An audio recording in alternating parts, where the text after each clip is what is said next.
Now I'll talk about what sometimes seems to be cruel and what sometimes seems to be compassionate. It's not exactly so. Okay, the first one is sometimes we have to be cruel to be kind, especially parents with their children. If the children needs a spanking, give them a spanking. That's actually kind, it's not cruel. Because a small boy, when you spank him, he will not think that you are kind to him. But that is actually being more kind than unkind. Now, the Buddha said that if a person conducts himself well in body, speech and mind, then even though he says he hates himself, actually he loves himself. But if a person misconducts himself in body, speech and mind, even though he thinks that he loves himself, actually he hates himself because he's causing himself suffering, either now or in future. For example, if a person breaks the precepts, for example, he cheats, he thinks to benefit himself, he cheats the company of millions of dollars to benefit himself, but he's actually harming himself, not benefiting himself, and he's going to suffer for a long time in the future. So such a person does not love himself. So the Buddha also said that in teaching others we should use a soft approach, and if it doesn't work we should use the hard approach, and if necessary then the soft and hard approach. So there was this sutta called the KC Sutta. This KC was a horse trainer, a well-known horse trainer. And one day he came to see the Buddha, and the Buddha knew that he was a horse trainer, so he could discipline horses so well. So Buddha asked him, how do you discipline the horses? How do you train them? Then he says he uses the soft approach, meaning they like to eat sugar cane, he give them sugar cane, and they like to eat sweets, and whatever food they like to eat, he gives them and coaxes them to do whatever he instructs them to do. Then he says if this doesn't work, then he uses the hard approach, either whip them or take the goat stick, poke into their skin. And then the Buddha asks, what if the soft approach and the hard approach doesn't work? Then he said, in that case, I destroy the horse, in order that they not bring shame to the stable, right, to his master. Then he asked the Buddha, Bhagavan, you are also a trainer, you're a trainer of men. How do you tame your men? Then the Buddha said, I also use the soft approach, I also use the hard approach. Then he asked, what is your soft approach? Then the Buddha says, I explain what is good karma, what is good conduct in body, speech and mind. And I explain the result of that is rebirth in the heavens or in the human realm to enjoy. Then what is the hard approach? Then the Buddha said, I explain about the three evil karmas, body, speech and mind, and how these three evil karmas bring you to rebirth in the woeful planes, in the ghost, animal and hell realm. That is frightening. So that is the hard approach. And also both the soft and hard approach. Then he asked the Buddha, what if this doesn't work? Then the Buddha said, then I kill the man. And then he said, Bhagavan, you are Arahant, Sammasambuddha, surely you don't kill a man. And then the Buddha said, yes, in the Aryan discipline, it is death to a man when his teachers or his companions in the holy life refuse to teach him the Dhamma. So, if you have no opportunity to learn the Dhamma, then you are not progressing in the spiritual path. Then you might as well be dead. You are just like a dead man. Now, how can hòa con kisi ka ho? Because you are wasting your life. The Buddha says, if you live 100 years and you don't practice the spiritual path, it is better you live one day and practice the spiritual path. In fact, if you live 100 years and you don't practice the spiritual path, you are going backwards. Because every day in our human existence, we are using our blessings. Day after day, we use our blessings. 100 years later, you're already in the red. The bankrupt business. Sipun and Singli.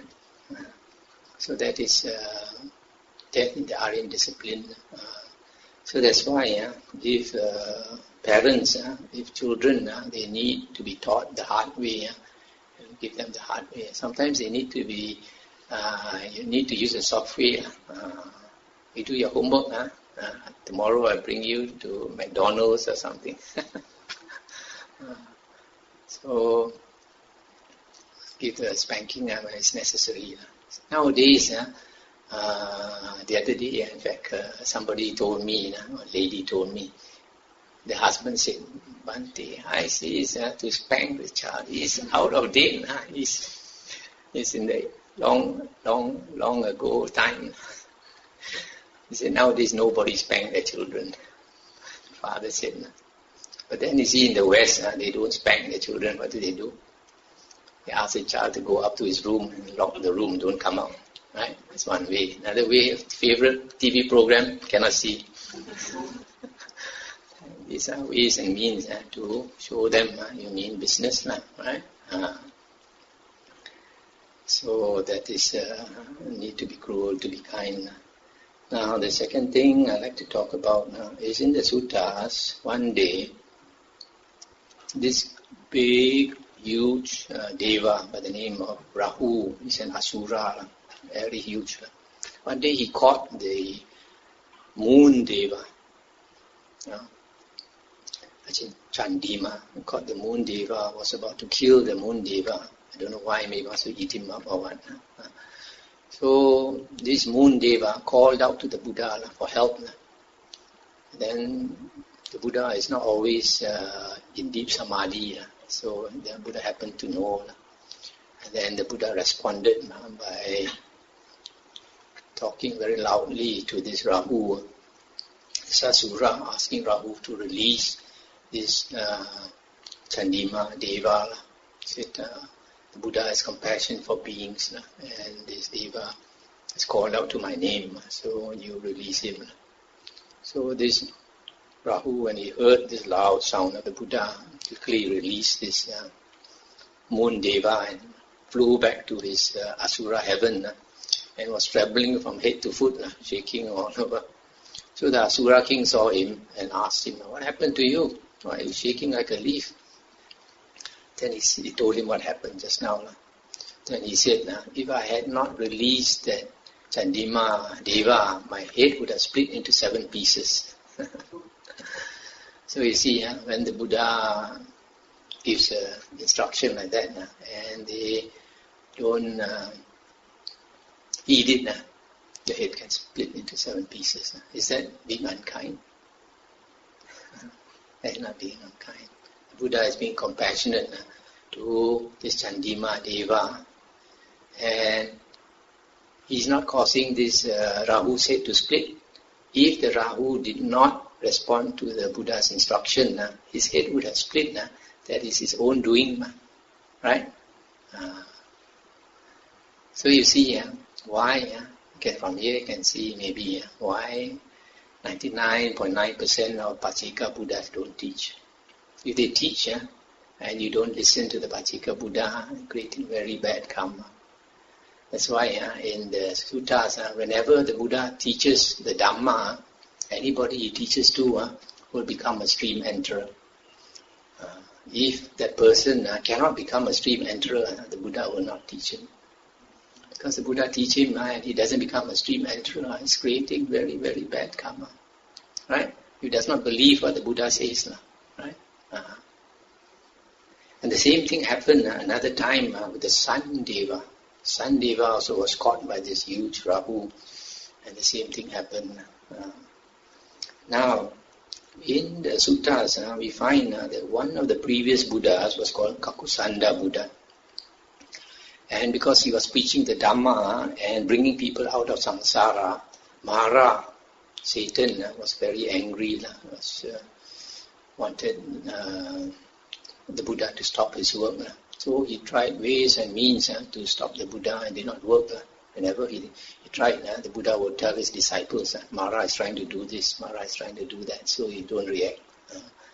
So he found that he could not succeed. He got so angry. One day when Kakusanda was walking on arms round, with his most senior disciple behind him, his Mara got into somebody's body, took a big stone and came from behind and whacked that monk from the back until his head was bleeding all over with blood. And Kakusanda Buddha probably thought that's enough. Turned around and stared at him, what is known as the elephant look. Stared at him, immediately Mara died and landed in hell. Is the Buddha being unkind?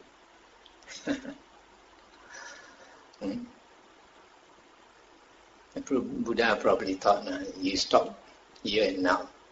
And probably he did not want to stop. He probably wanted to do some more. And he immediately died.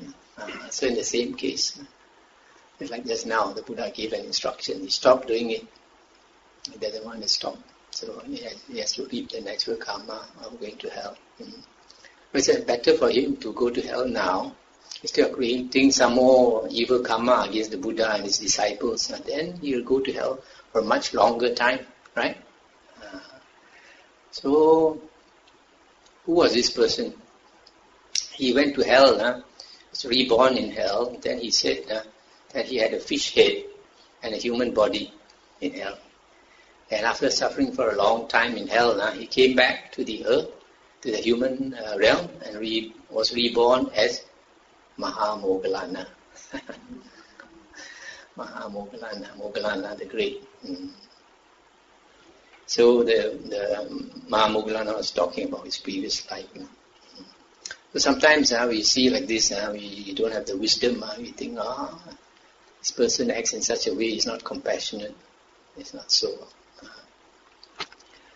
Now, another thing I like to say is that in one of the suttas, the Buddha said that, I think somebody asked him, is it better if somebody does something praiseworthy, we praise him, and somebody does something wrong, unpraiseworthy or some big fault, then instead of saying the truth that this person did wrong and all that, that we are more compassionate now if we don't speak ill of others. The Buddha said no. Buddha said, if somebody is worthy of praise, we praise him. If somebody is worthy of dispraise, then we dispraise him. The Buddha was very blunt, like all Aryas. Black is black, white is white. Bo Kong Ing Siu Hua. Don't speak sweet words. So like Kassapa is not very popular with lay people because he's very blunt. One day in the Vinaya books, remember Ananda at that time. Remember Ananda was more than 80 years old after the Buddha had passed away, and he was walking with a big group of disciples, about 1,000 monk disciples, and going here and going there. And Mahakassapa scolded him, "You small boy, what are you doing walking around all over the place with 1,000 disciples, making it difficult for the lay people to feed you? Because if you walk with 1,000 monks, you go to a place to ask for food, it's difficult for the lay people to feed." So you see, he's so blunt. This member Ananda said, "Bhante, I'm old already, my hair is already white, and he called me a small boy." Again he shouted at him, "Small boy." So you see, Arahant also can speak like that, because they are very blunt. So in the same way, in the suttas, we find that the Buddha scolded this external ascetic leader called Makkhali Gosala Buddha. The Buddha said that fool, Makkhali Gosala Buddha, teaching Dhamma. Because this fellow, this Makkhali Gosala Buddha, he says there is no karma. When you say there's no karma, people can do what they like, right? They're not afraid of any consequences. So the Buddha said this fool Makali is leading people into the woeful plains. Just like a fish trap. You make all this bamboo, you lead all the fish into the ketong, and they cannot come out of it. The Buddha said the same way, this fool is causing people to go into the woeful plains. So the Buddha also was very blunt. So also the Buddha also said in the Anguttara Nikaya that what is Dhamma, we should say is Dhamma. What are Dhamma against the Dhamma, we should also speak out. The Buddha said we should not be afraid to speak out.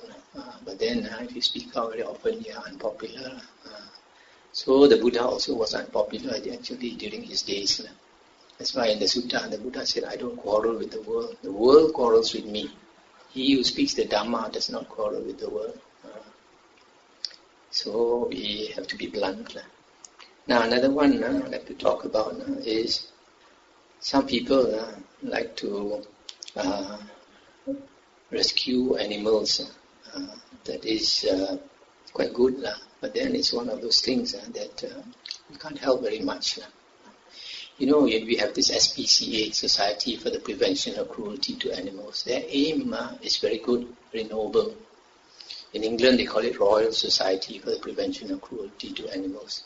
They rescue the dogs and the cats and all the animals that are endangered, and they keep them, hoping that somebody will take it and take care of it in their homes. But then, what is happening? Like in SPCA in Kuala Lumpur, they rescue and they have so many cats and dogs in the pen that they cannot manage. So if you bring them cat or a dog, after a few days, like 1 week, nobody comes to take it, they will put it to sleep. So when they put it to sleep, what are they doing? They are creating very evil karma. If it comes to that stage where they have to put it to sleep, it's better don't do it. Right? It's just like some people, they want to pray to heaven to get married, and they go and slaughter an animal and pray. They want to get married, but they are getting demarried, the Buddha said. So in the same way, people like this SPCA, they want to get married, but actually they are getting demarried. I have one supporter whose cousin works in the SPCA. She went to work there because she loves animals, kind to animals. But after working there, she finds she has to tell the worker which animal to put to sleep. And every time she does it, tears in her eyes, she simply point, this animal, that animal. So if it comes to that stage, don't do it. The other thing is, some people think spaying is cruel. A few months ago, there's one lady from Perlis phoned me, and she said there were 2 stray female dogs outside her house. So out of kindness, she took them and fed them, and eventually became her dogs. And every now and then, they give birth. She has to go and find people to give the puppies to, and after some time, people scared of her. Always approaching with the puppies, they see her also run away. So much so, she's at a loss what to do. So her friends, told her what? Friends say, you beside them, cannot spay. You bring it to the marketplace, go and release it. You will find food in the marketplace. Can a dog find food in the marketplace? Even if there's food in the rubbish bin, you have broken glass, you have nails and all that. And then, dogs have their territory. If you bring a dog to another dog's territory, you'll get bitten. So very often, these stray dogs get bitten all over. And it's very common to see a stray dog with a wound at the back, big wound with a lot of maggots. The maggots are eating at the flesh. It's in great pain. That's what happens if you release a dog. So how can you release a dog? So the most compassionate way is to spay the dog. Don't be afraid, I told her. It's not cruel to spay a dog. Not much pain. Even human beings also go and spay themselves, isn't it? So that they don't give birth anymore, isn't it? Not only women, men also do it nowadays, right? So what's uncompassionate about it? In fact, that's the most compassionate way. In Timor, where our monastery is, we have a lot of dogs all around because we have a lot of these fish ponds, and they keep the dogs so that people don't come and steal the fish. But they never spay the dogs, and they multiply so much. And then every now and then you hear the female, the bitch on heat and gets bitten by all other dogs. Always crying. And I think that's pretty cruel. Our dogs are spayed and they live comfortably. They never get bothered by other dogs until they're so fat. So spaying is not cruel. And then nowadays in Mahayana Buddhists like to practice liberation of animals. Also, that was not encouraged by the Buddha during the Buddha's time. Nobody practiced liberation of animals. Because I've been in Mahayana Buddhism for 9 years and I've seen a lot of liberation of animals. And I find it's not really practical. Because a lot of times, for example, birds, when they release the birds, they've been kept in the cages for so long, either they don't know how to fly, or I've seen sometimes they fly only about 10 feet. Some can fly higher. But there was one time when I was in Lunas and somebody came and said the sister is dying of cancer, so she wants to she wants to liberate 3 pigeons. She brought 3 pigeons. So she wanted me to liberate, so I released the pigeons. One fell to the ground.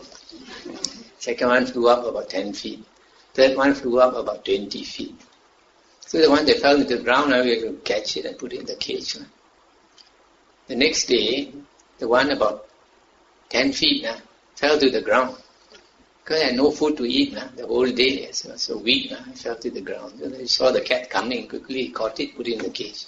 The day after that, the one 20 feet up there fell to the ground. Because they have been in the cage so long, they don't know how to find food.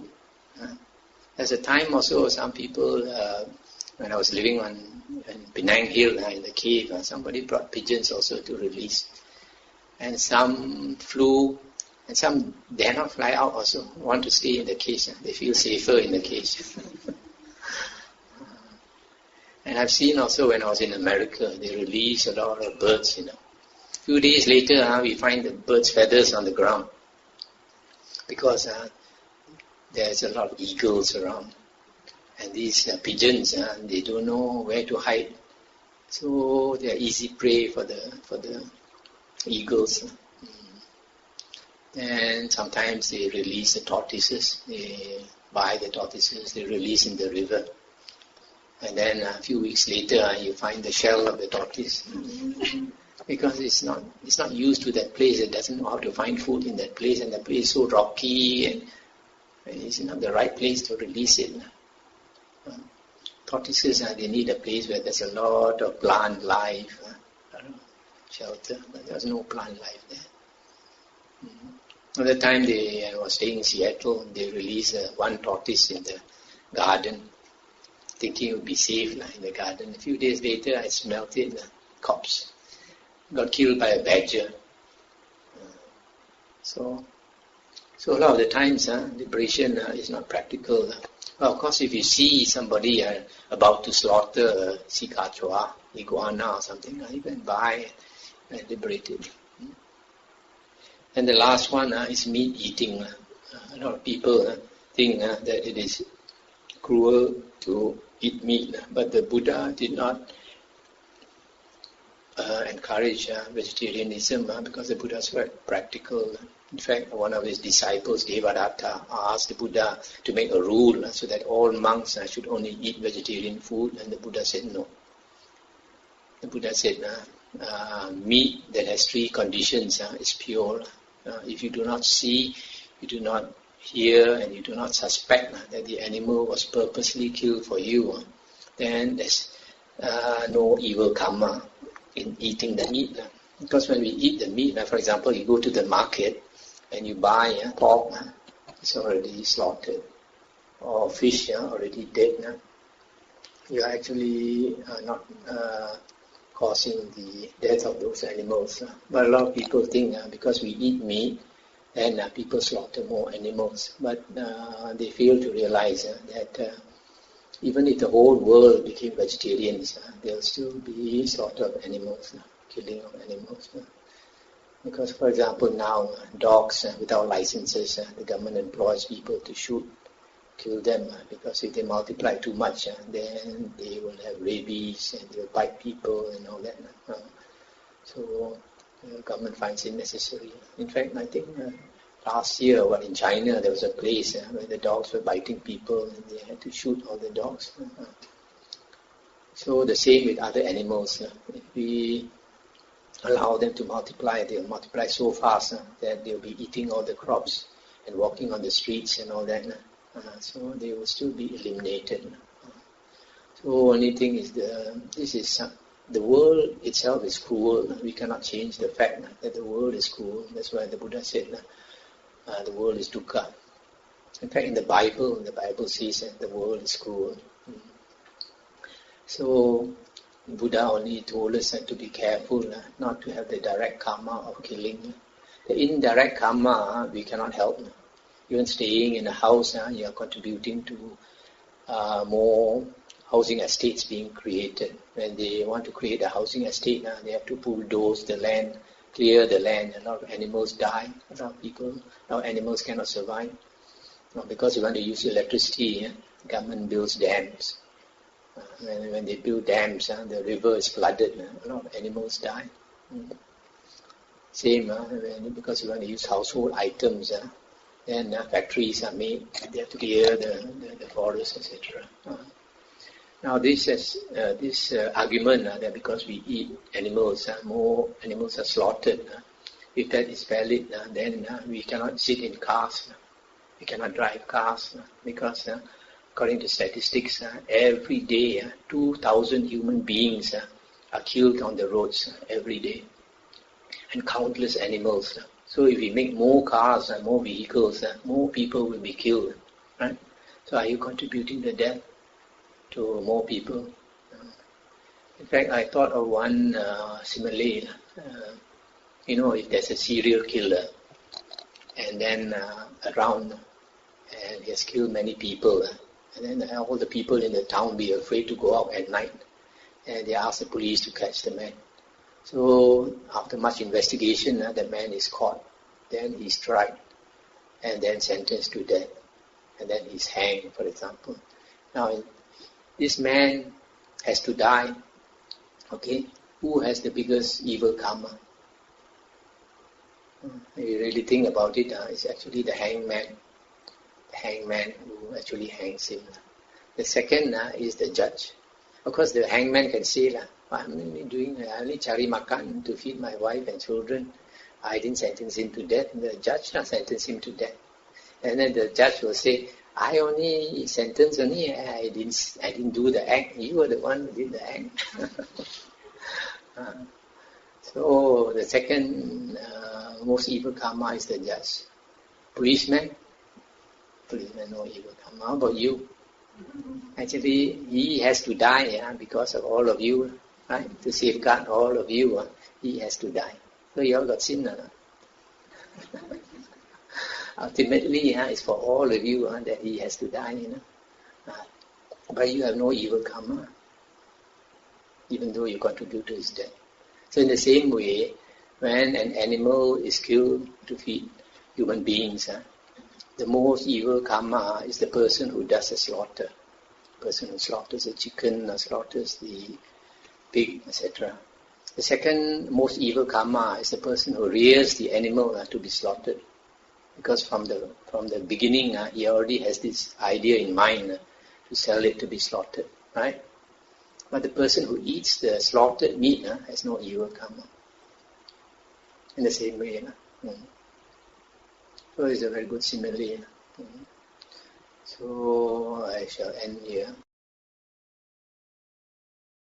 Okay, if there's no question for the time being, I'd like to say something that the Buddha asks us to practice the spiritual path, right?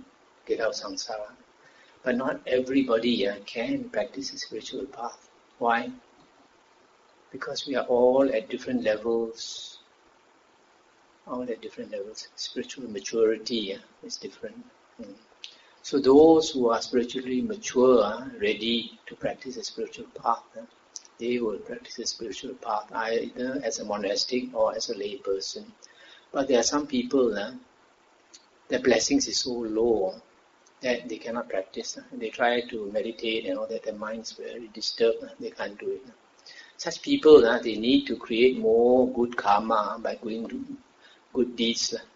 For example, there are some people who work with this Searchy organization, do charity, help others. And some people do social work and all that. That's good. If you can't practice a spiritual path. But if you can, don't waste your human life. Because human life is very difficult to get. And this work that you do to help animals and all that, actually the merit is very little. In the long run, it doesn't help you very much. And you can't help these animals very much also. That's why the Buddha said in one of the suttas, the Buddha said a long time ago, he was a Brahmin who did a lot of dana. So much dana, he said that he gave away 84,000 buckets of gold, 84,000 buckets of silver, 84,000 buckets of precious stones, and 84,000 chickens, lamb, cattle, etc., and clothing and cloth and all these things. And the food and the drinks that he gave away, he said, flowed like the river. And he said, in spite of all that, his merit was negligible, very small. Why? Because the people who received it were all putujana, no Arya around, all putujana. So the Buddha said it would have been greater merit if he had just given to one stream enterer, meaning a first path attainer. And the Buddha said, even giving dana to 100 stream attainers, first path attainers, is less than the merit of giving to one sotapanna, one fruit attainer. So in other words, this first path attainer doesn't exist for one moment or only one moment. He exists for many years. That's why the Buddha said you can do dana to a first path attainer, but even you do it to 100 stream attainers is less than the merit of giving to one fruit attainer, the sotapanna. And giving dana to 100 sotapannas is less than the merit of giving to one second path attainer, etc. So you see from here that actually if we help all these animals and all these putujana, the merit actually is not very great. And since it is so difficult to get a human body, if you can meditate, if you can practice the spiritual path, don't go and do these things because in the end it doesn't help very much. It's not that it's not good, it's good. But then for yourself, if you pity others, you must also pity yourself. Right? You continue to do this, you'll be in the round of rebirths for a very, very, very long time. If you have the chance to hear the true Dhamma, try to get to attain the stream entry. Once you attain the stream entry, you've got the most precious thing you can get in this world. So that you're on your way out of suffering, out of samsara.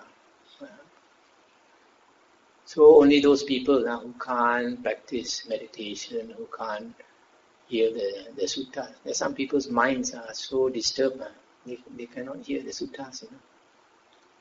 Some time ago, many years ago, I had one old supporter. I told me about his auntie. This auntie had such a nasty temper, was such an unpleasant person, partly because of the distribution of property. They had a grudge against the other relatives, always cursing their relatives. So because she was such an unpleasant person, so nasty, that the children in her old age put her in the nursing home. And even in the nursing home, she would get into tantrums.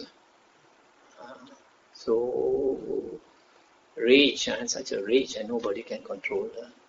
So one day when she was so old, about to die already, she got into one of these rage. And they had to call the doctor and give her a jab, tranquilizer, so that she could sleep. And then they phoned the children to come. So 3 children went to that nursing home. And this old supporter of mine, he happened to drive past the nursing home. He saw the cousin's cars there. And before I come to this, actually, because this old lady had such a nasty temper and was such an unpleasant person, this old supporter of mine tried to help the auntie to give her Dhamma talks to listen and to ask her to do some chanting, simple chanting, just Namo Tassa Bhagavato Arahato Sammasambuddhassa. But when she tried to do the chanting, she tried and tried. She could not even chant Namo Tassa Bhagavato. She tried until the tears came down. And she told the supporter, I said, don't ask me to chant. I cannot chant. Karma so bad, I cannot even chant the Buddha's name. So, okay, coming back to that part now, where this old supporter of mine drove past the nursing home and saw the cousin's cars there. So he stopped the car, ran into the nursing home, thought the auntie had died. I went into the room, there were a few of them in the room, or 6 of them in the room, and he saw the auntie there. He got a shock because the 2 teeth came out, the 2 Dracula teeth came out so long. And they tried to close the mouth, they could not close the mouth because the teeth were so long. And they could see the teeth for 2 days, until she died. The moment she died, the teeth disappeared. That means she had already turned into that type of ghost, that fierce ghost, because of her character so fierce. So you see, such people like this, don't ask them to meditate. Wasting your breath. Even chanting also cannot. So the only thing we can do is to do good deeds. Do good deeds. So some people are so low that they have to do good deeds to progress spiritually. But if you can progress spiritually, don't waste your time. Our life is very short. We don't know when we are going to die. So the Buddha says all of us have cancer. The problem is, since the doctor didn't say, we don't believe. We don't believe that we have cancer. We think we still have a long time. But the Buddha already warned us, all of us have cancer. Anytime we can die. Don't waste our life.